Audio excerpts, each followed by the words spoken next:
Ассаламу алейкум, Инстаграмдағы достар. Бүгін сіздерге жаңалықтарды жеткізіп барудан шаршамаймын. Нөкісте бақсыз қайтыс болған, ол қыз кеткеннің көпіріне өтетін жер, мешіттен өткен жер, сол жерде кран тұрған жерде жентраның үстінен кобальт прямо өтіп каналға түсіп кеткен. Жаңа екі Ивановец кран, қасында тағы бір сары кран екеуі алды. Ол жерде менің бір хайран қалған жерім болды. Шаланды КамАЗдың үстіне пожарный машина қойып қойып, оны алып жүріпті. Неге екенін түсінбедім бірақ. Оның үстін жауып, және түсіруге қадағын қылды да. Және де ол жерде жентрада адам сау ма, сау емес па, кобальт қандай болған ой жағы маған қараңғы.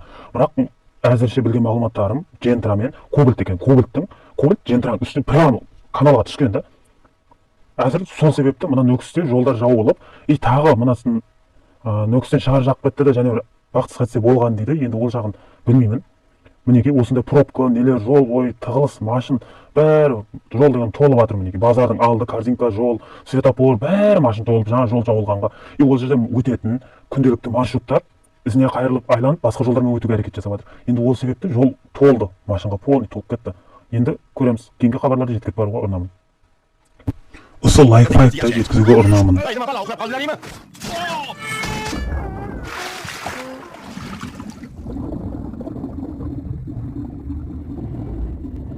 Uch daqiqa ham turolmaymiz. Qaranglar. Qanaqa manzara, yaltirashini-chi.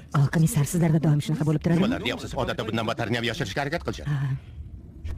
Dostlar, sol үшін қолдап, лайк басып, комментария қалдырып, бір лайк неміс шығар енді, бір лайк қалдырып.